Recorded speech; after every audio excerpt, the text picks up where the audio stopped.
นังกัจฉามิธัมมังสารนังกัจฉามิสังฆังสารนังกัจฉามิตุติยัมปิพุทธังสารนังกัจฉามิตุติยัมปิธัมมังสารนังกัจฉามิตุติยัมปิสังฆังสารนังกัจฉามิตาติยัมปิพุทธังสารนังกัจฉามิตาติยัมปิธัมมังสารนังกัจฉามิตาติยัมปิสังฆังสารนังกัจฉามิอิติปิโสภะคะวะอะระหังสัมมาสัมพุทโธวิชชาจารณะสัมปันโนสุขโตโลกาวิทูอนุตตโรปุริสัทธัมมะสารทิสัทธาเทวมนุสสานังพุทโธภคะวะติสวะคาโตภะคะวะตาธัมโมสันทิฏฐิโกอากาลิโกเอหิปัสสิโกโอปันนายิโกปัจจตังเวทิตาโพวินโยหิติสุปฏิปันโนภะคะวะโตสาวกสังโฆอุชุปฏิปันโนภะคะวะโตสาวกสังโฆยายาปฏิปันโนภะคะวะโตสาวกสังโฆสามิจิปฏิปันโนภะคะวะโตสาวกสังโฆยัตถิทางจัตตาริปุริสายุคานิอัตถะปุริสาภุคะลาเอสาภะคะวะโตสาวกสังโฆอะหุนายโยปาหุนายโยทักขินายโยอัญชลิการณิโยอนุตตรังปุญญเกตังโลกัสสาติกราบพระพร้อมกันเนอศรัทธาญาติโยมกราบหนึ่งพุทธังวรันตังสิรสานะมามิกราบสองธรรมังวรันตังสิรสานะมามิกราบสามสังฆังวรันตังสิรสานะมามิศรัทธาญาติโยมไหวพระสวดมนต์เรียบร้อยกรรมนี้ก็อูกันได้แล้ว ถ้าว่าได้สวดมนต์ไหวพระศรัทธาส่วนหนึ่งที่เป็นรอทำวัดสวดมนต์โดยอาตมาก็จะโจม อาจารย์ถ้าได้บ่สวดมนต์หรือแม่ท่าสวดโดยตือวานนะก็สวดมนต์เรียบร้อยก็เป็นการต้อมจิตต้อมใจศรัทธาการสวดมนต์ทำวัดนี่บางครั้งบางทีวันค่ำนะเขาก็มีเรื่องวุ่นวายหลายอย่างหลายประการวันนี้ก็ยังมีกิจกรรมอันเกี่ยวเนื่องกับการรดน้ำดำหัวอยู่ศรัทธาญาติโยมช่วงนี้ก็เตรียมระมัดระวังเรื่องพายุฤดูร้อนด้วยนะเป็นแจ้งเตือนมาแห่งละทีแรกบอกว่า15 ถึง 17ระวังบัดเดี๋ยว17 ถึง 26นะหลายพื้นที่ด้วยกันหลายภูมิภาคภาคเหนือภาคกลางภาคใต้ภาคตะวันออกเฉียงเหนือสถานเจอกันทั่วหน้าที่โคราชนี้ก็เจอนักเมื่อค่ำเมื่อแรงนี้แล้วก็ที่เชียงรายถึงตะวันนี้ก็เจอฝนพายุนักลำพูนวันก่อนก็น้ำท่วมขนาดที่ว่ามีน้ำท่วมนาแล้งนาเมษาสถานเกิดความเสียหายถึงชีวิตทรัพย์สินบ้านเมืองบ้านเรือนของสัตว์ของประชาชนที่อยู่หิมน้ำไหลเลยจมลงน้ำนะ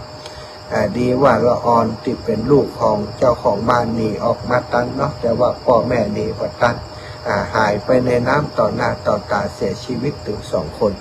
อันนี้ก็เกิดจากผลกระทบของพายุฤดูร้อนเนอะแล้วก็วันนี้ที่แม่จันเชียงรายนะแม่จันเชียงรายก็ฝนมีพายุถล่มบ้านเรือนพังเสียหายนะอันนี้ผลก็คือเฝ้าระวังพื้นที่จังหวัดลำปางหลายอำเภอด้วยกันเมืองปานแก่โฮมงาวห้างชัด วังเหนือนะเสริมปราบเสริมงามนี่คือระวังนี่นะก็ต้องระวังศรัทธาญาติโยมเปิ่นบอกให้ระวังบางคนนี่เปิ่นบอกให้ระวังบ่มีค่าบ่เป็นอย่างค่าอันอย่างที่มันบ่แข็งแรงบ่ที่เป็นอันตรายก็พอไว้ศรัทธาญาติโยมเวลาฝนตกก็จะได้ลบหลีกกันมีต้นไม้ก็ดีในบ้านในจองมีสิ่งปลูกสร้างไอ้อย่างที่มันสีบ่แข็งแรงเนี่ยเวลาฝนตกเวลาพายุนี่ศรัทธาต้องคอยสอดส่องคอยดูต้องลบไปอยู่แต่นั้นมาได้เนาะเพื่อความปลอดภัยในชีวิตและก็ทรัพย์สินของเราปีนี้ฝนมาเจ้าเนาะศรัทธาปีใหม่ตั้งแต่วันที่11เนี่ยมาแล้วฝนทยอยตกมาเรื่อยๆมุมหนึ่งก็ทำให้ลดหมอกควันไปอากาศเย็นสบายอีกมุมหนึ่งมันเป็นพายุฤดูร้อนมันก็ธรรมดาคำว่าพายุนี่มันก็คือลมเหรอเนาะศรัทธาเนาะมันก็มีผลกระทบนะหลังคาปิวไปห้องบางที่บางแห่งมันปัดนักศรัทธาญาติโยมหลังคาเสาปิวไปวุ่นเนาะที่หันในภาพข่าวที่โคราชนี่ก็โอ้โหนักแก่ที่เชียงรายก็เช่นเดียวว่าที่ไหนสถาบันมันคงแข็งแรงขนาดไหนก็เอาไปอยู่ก็ต้องระวังตัวเนอะเตรียมตัวดูสอดส่องจะไปประมาทจะไปคิดว่ามันบ่มีบ้านเฮาเป็นอย่างบ้านเฮาเคยเป็นอันนั้นนี่ประมาทนะที่ว่ามันเคยเป็นนี่ อันที่มันเคยเป็นนะศรัทธาญาติโยมมันก็เป็นมาหลายอย่างหลายประการปีที่ผ่านมาน้ำท่วมเชียงใหม่เนี่ยเพิ่นบอกคือเอารถไปเก็บเอารถไปไว้ที่สูงคนก็ว่าเอาไว้ท่านี้ละมันเป็นอย่างปีแล้วเนี่ยมันท่วมที่เพิ่นบอกว่ามันจะสูงกว่าทุกปีนะเนี่ยก็มันจะเป็นไปมันได้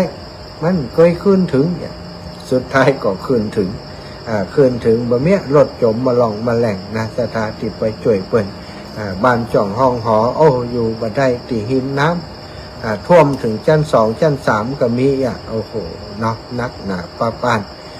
นี่คือถ้าเปิ้นเตือนก็ต้องระมัดระวังกรมอุตุบัดเดียวค่อนข้างจะแม่นยำเพราะว่าเปิ้นตรวจสอบสภาพอากาศและมันมี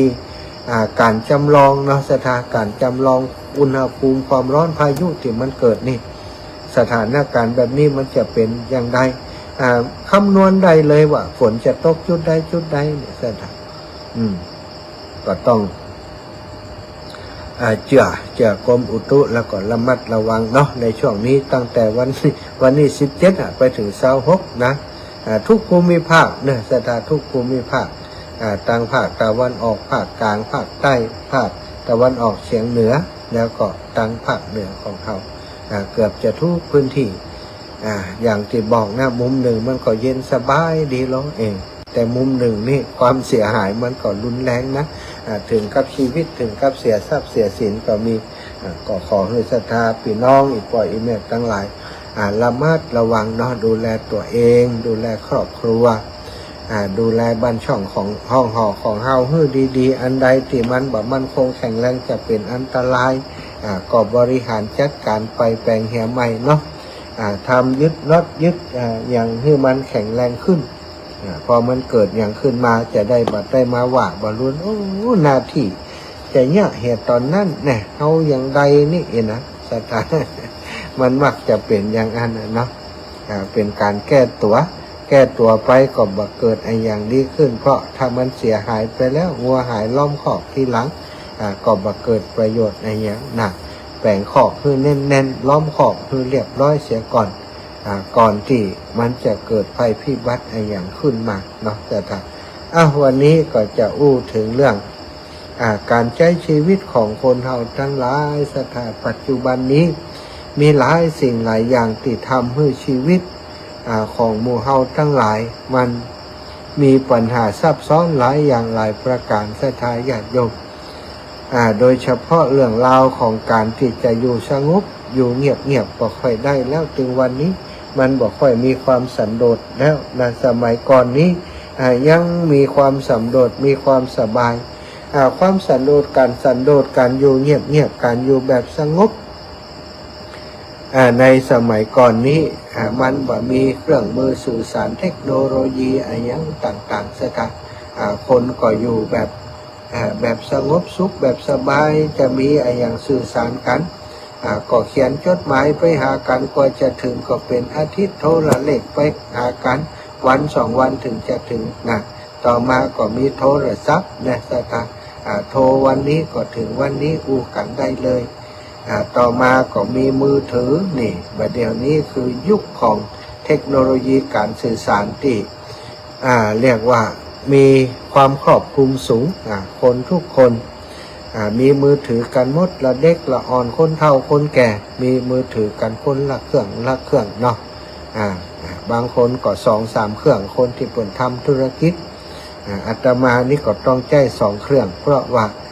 จัดรายการวิทยุนี่สถานมันก็เลยกลายเป็นว่าปัจจุบันนี้ชีวิตบอกว่าสงบเท่าไหร่ แม้กระทั่งการเดิ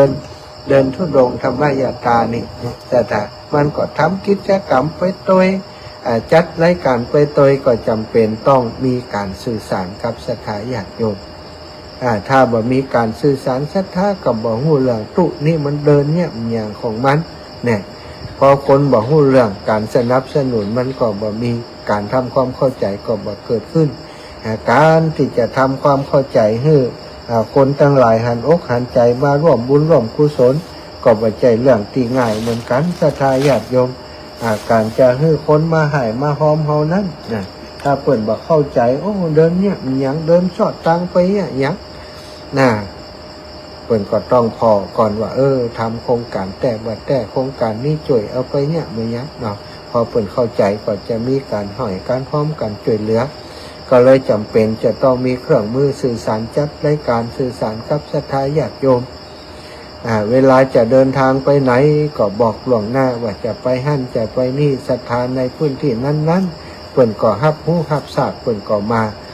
ต้อนรับดูแลศรัทธาก็เลยจำเป็นต้องมีเครื่องมือสื่อสารเครื่องมือสื่อสารก็เป็นสิ่งหนึ่งที่ทำให้เราบ่สามารถจะสันโดษได้ศรัทธาบ่สามารถจะอยู่สงบได้บางทีก็ลังพักผ่อนอยู่ศรัทธาโทรมาอาจารย์ถึงไหนแล้วเนี่ยมันยังอยู่นะก็จำเป็นต้องอู้ตัวแต่เขาก็คิดว่าเพิ่นจะมีธุระป้าปังอย่างอู้ตัวจ้ะมีอย่างอาจารย์ก็เติงห้ามได้ อันนี้ก็มีแบบนี้ก็มีแต่ส่วนใหญ่ก็เพิ่นจะโทรมาสอบถามเรื่องนู้นเรื่องนี้ก็เป็นเรื่องที่ดีเนาะศรัทธาเอาเรื่องความสันโดษมาเล่าให้ศรัทธาฟังนะเรื่องความสันโดษในสมัยโบราณนะในสมัยพุทธกาลเมื่อพระพุทธเจ้าเกิดเป็นพระพุทธเจ้าเป็นพระโพธิสัตว์อยู่ในพระชาตินั้นในชาตินั้นหรือว่าพระชาตินั้นพระองค์เกิดเป็นพญานกแขกเต้าพญานกแขกเต้าตัวนี้องค์นี้เปิ่นสันโดษสมถะสันโดษสมถะสัญโยชน์ในความเป็นอยู่สันโดษในเรื่องของอาหารการกินสันโดษอย่างใดในสมัยนั้นเมื่อครั้งที่พระสัมมาสัมพุทธเจ้าประทับอยู่ที่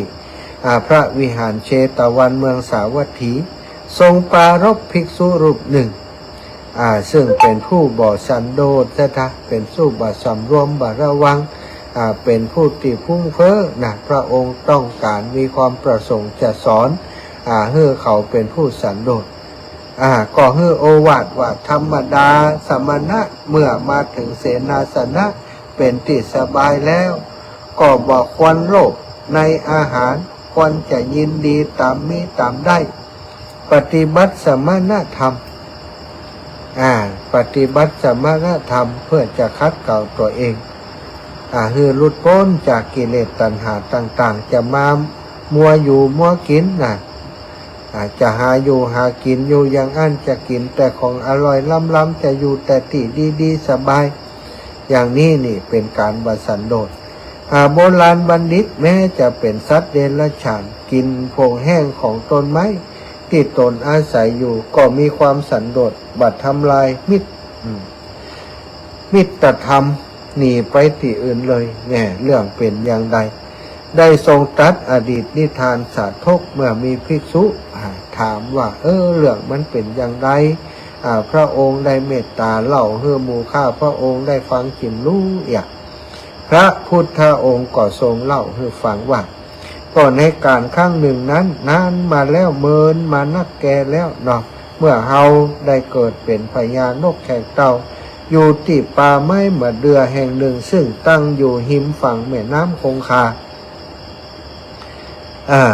ได้มีนกแขกเต่าอาศัยอยู่หลายแสนตัวต่อมาในฤดูแล้งผลมะเดื่อก็ได้หมดลงนกแขกเต่าทั้งหลายก็พากันหนีไปหากินณที่อื่นยังคงเหลือแต่พญานกแขกเต่าตัวหนึ่งตัวเดียวเท่านั้นอาศัยอยู่ที่หั่นทั้งที่ผลละไม้บ่มีแล้วผลมะเดื่อก็บ่มีแล้วผลละไม้อย่างอื่นก็บ่มีไปอยู่อย่างหั่นเนาะจะทำพญานกแขกเต่าตัวนี้เป็นผู้มักน้อยมักน้อยนะแล้วก็สันโดษมักน้อยก็คือมักบนักกินบนัก มันเป็นคำติดควบคู่กันอยู่แบบพอเพียงกินอย่างพอเพียงอยู่อย่างพอเพียงเรียกว่าเป็นผู้มักน้อยสันโดษเมื่อผลบะเดือหมดก็กินหน่อกินใบกินเปลือกแล้วก็สะเก็ดของต้นเดือตามลำดับจะทำโดยบ่คิดจะหนีไปไหนนะเป็นเหตุให้บัลลังก์ของท้าวสักกะหรือว่าบรรลุกำพลศิลาของท้าวสักกะแข็งกระด้างขึ้นมาเกิดอาการห้อนแข็งกระด้างขึ้นมาปกติเพิ่นบอกว่าบรรลุกำพลศิลาอาจของท้าวสักกะนี่มันจะนุ่มนิ่มนุ่มนวลนั่งลงไปมันก็ยุบพอดีตัวคนนั่งจะทำคนนั่งก็คือพระอินทรานั่นแหละนอกพระอินทร์นั่งบนบรรลุกำพลศิลาอาจ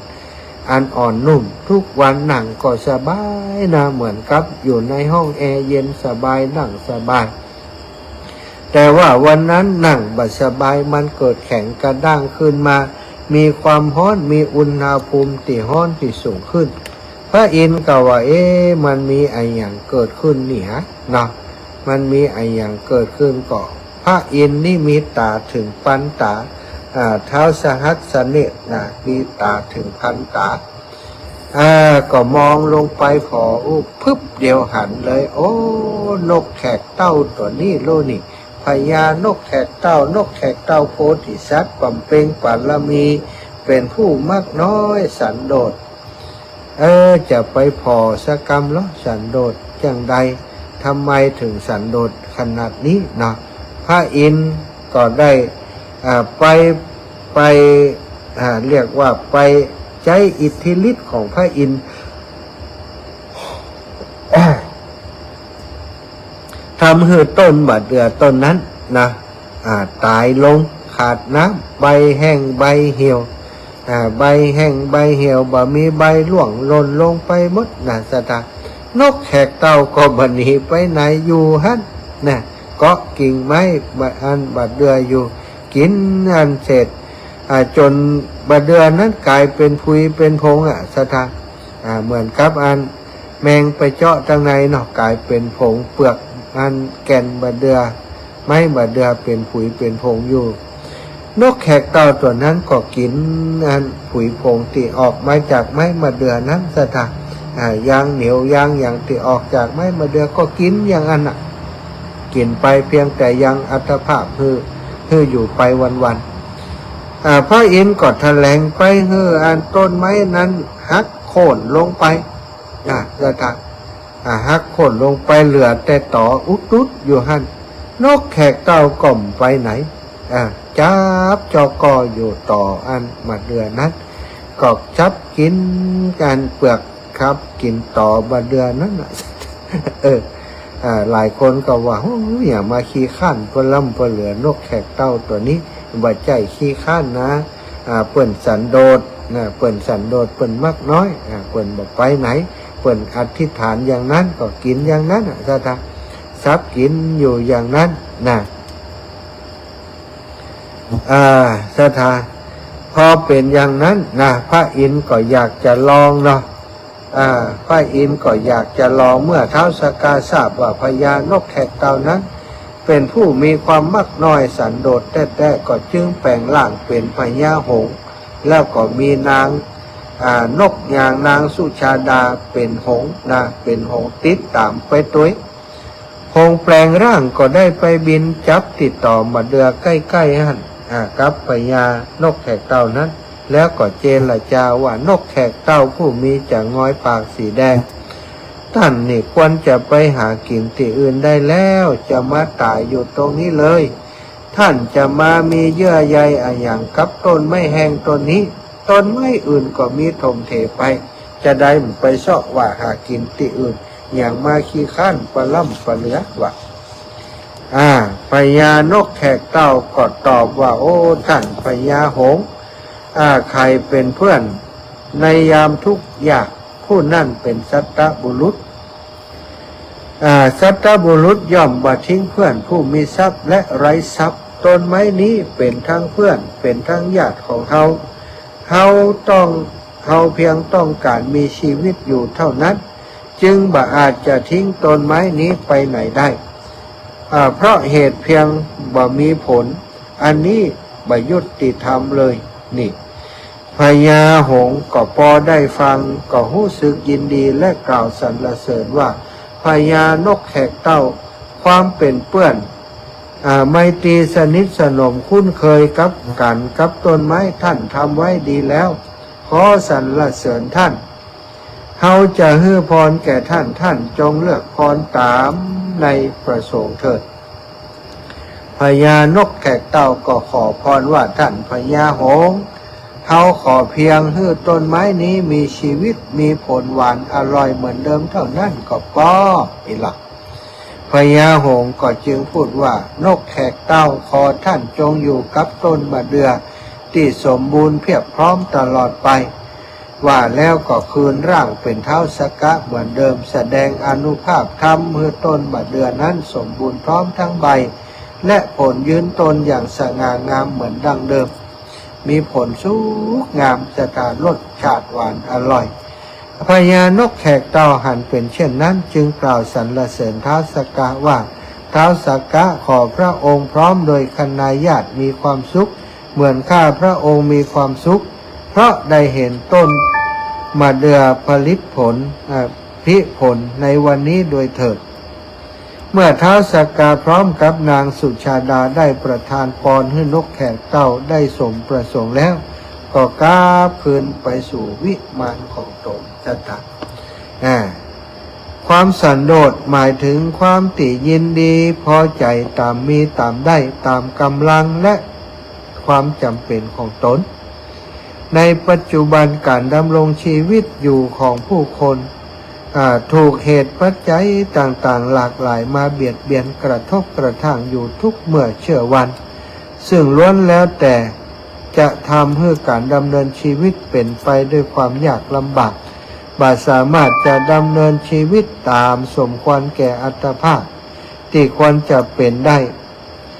จะทำให้ตัวเองอยู่ดีมีสุขได้ดังนั้นทุกคนควรที่จะต้องหันกลับมาทบทวนถึงแนวทางแห่งการประพฤติตนแบบสันโดษอย่างที่พระโพธิสัตว์เพิ่นได้กระทำความเป็นเพื่อประคับประคองตนให้รอดพ้นจากภัยพิบัติทั้งปวงมีความอยู่ดีมีสุขตามสมควรโดยการปฏิบัติความสันโดษ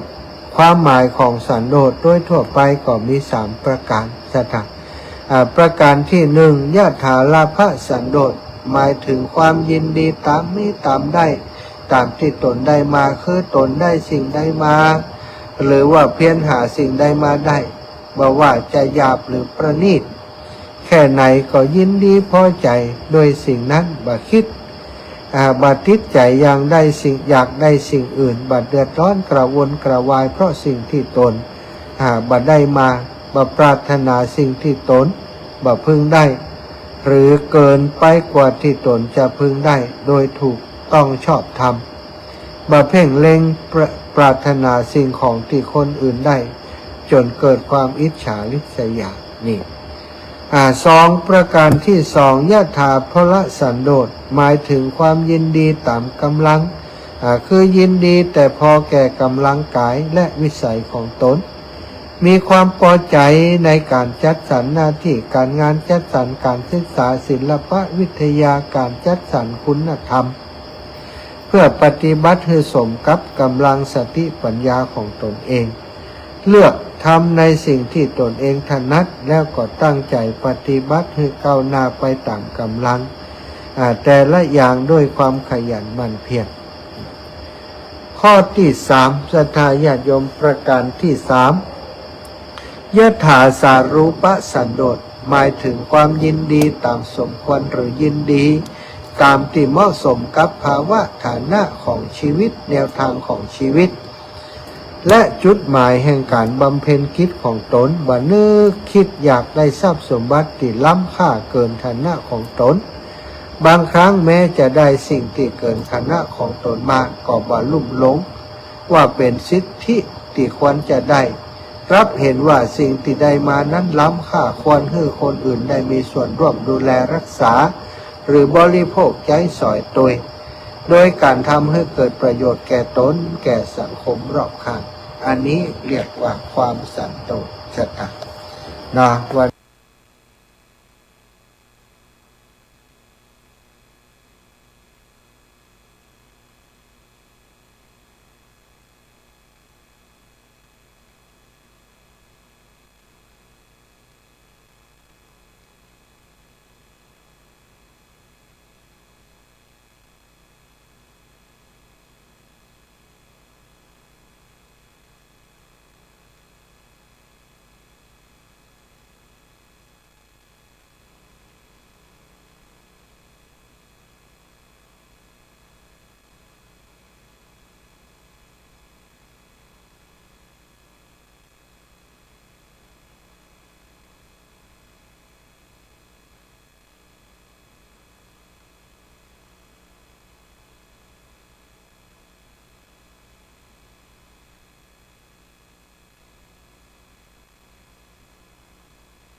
อนพยาวัดสวัสดีมานที่มาผจญ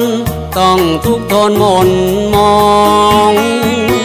เพราะไม่สามารถยึดครองเพื่อจองจำล่ามโซ่ตรวนพระหฤทัยของพระสิทธัตถาไว้ให้อยู่ในพิสัยอำนาจแห่งตน จึงลงมาจากเทวโลกเศร้าโศกมน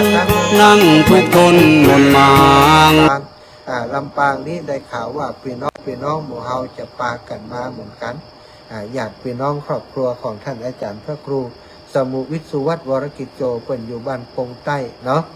เปิ่นก็จะปากันมาแม่น้อยอินยาศรีก็จะเอาข้าวหนมจีนข้าวหนมเส้นมานี่สถานเนี่ยไปจะมากันก็มาเอาลงทานมาก่อนได้จะมาร่วมส่งน้ำพระธาตุมาได้ก็เป็นยังแต่ถ้าเอาลงทานมาก็แจ้งมาจิมจะได้ประชาสัมพันธ์ให้ได้รับทราบเนาะก็ขอเชิญชวนทุกคนทุกท่านเนอะ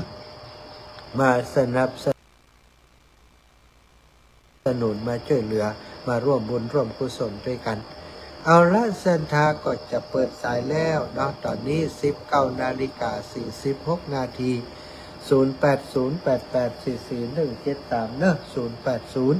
0808844173อูเอิญเชิญชวนศรัทธาญาติโยมมาร่วมงานที่วัดไฟหินโดยกันในวันที่21ที่จะถึงนี้ที่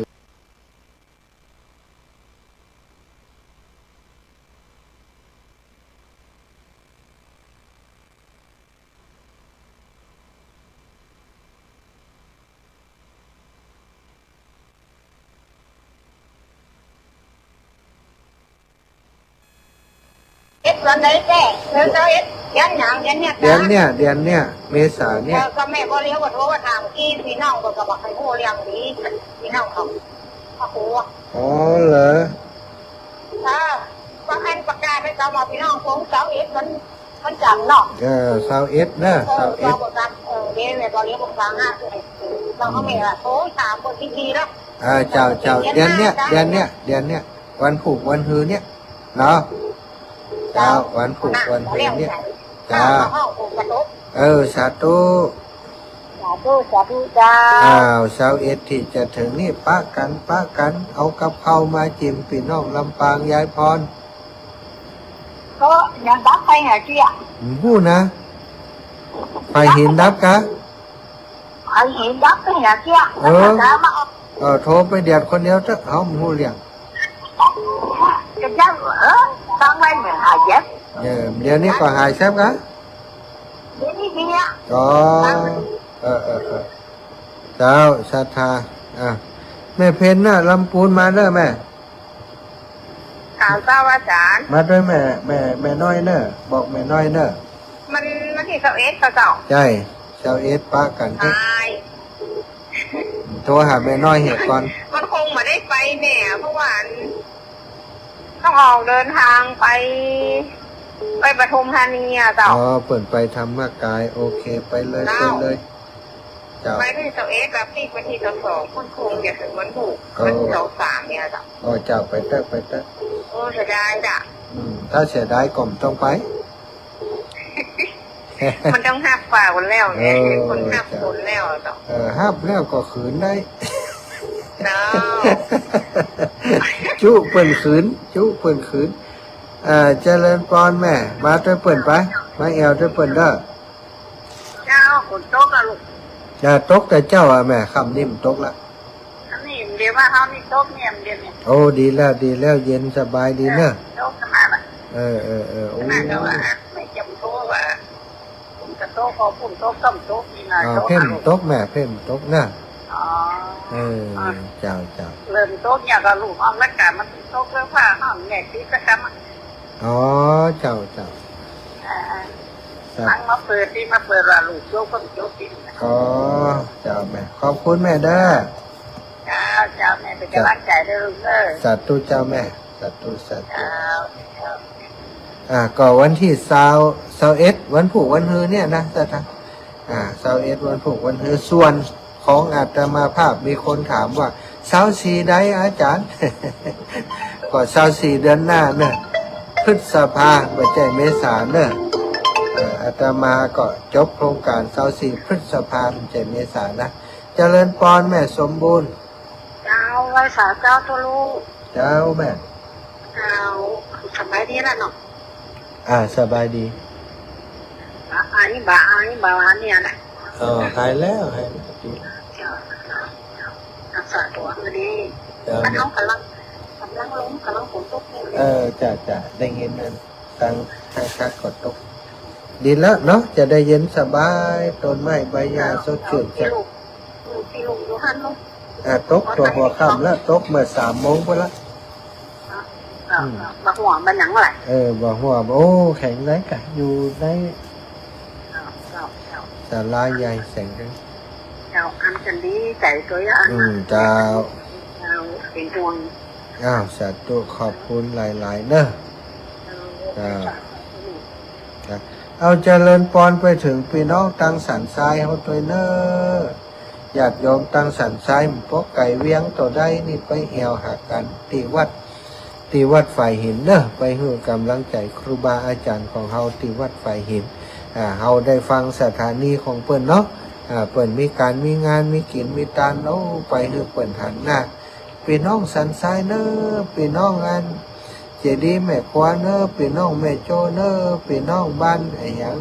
บ้านหนองไหวเนอะอีเนี่ยเปิ้นจะได้มีกำลังใจเนาะ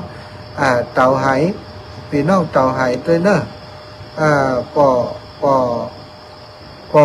วอละกอนนะปอวอละดอนเนอะพี่น้องเต่าไหนะไปจิมเนอะ ไหลจวนเวลาเนาะพี่น้องสันกำแพงพี่น้องสันทรายพี่น้องแม่ริมแม่แตงนี่อยู่ใกล้ๆกันเนาะไปให้กำลังใจไปร่วมบุญไ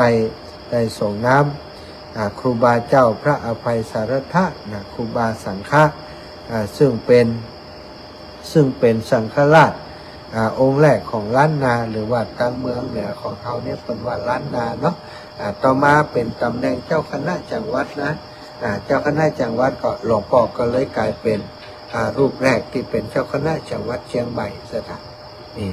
านญาติโยมที่อยู่ใกล้มาป้อไก่กันไปร่วมบุญร่วมกุศลด้วยกันจะเอาข้าวน้ำโภชนาอาหารเอาโรงทานไปก็ดีเนอะพี่น้องตังเมืองฝางก็จะไปกันอาตมาก็จะติดศรัทธาญาติโยมจากเมืองฝางไปนะช่วงนี้ได้เดินธุดงค์อยู่ที่เมืองฝางเนาะเมืองฝางวันนี้อยู่ฝางวันพรุ่งนี้จะเข้าไปตังชัยประการวันนี้เดินอ้อมดอยสถาจากบ้านห้วยงูในมาที่บ้านต้นสร้างชัยเกษมนี่ระยะทางวันนี้10 กว่ากิโลบอกปอนักต่อใด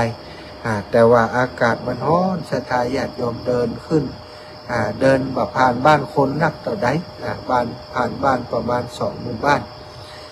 จากบ้านห้วยงูในมาก็ผ่านมาบ้านแจงอย่างก็หนองสามแจงหนองสามแจงมาหนองยาวก็มาตั้งแม่ศูนย์บ้านแม่ศูนย์บ้านโป่งแดงนะแล้วก็มาถึงที่นี่เจริญพรแม่บุญนัก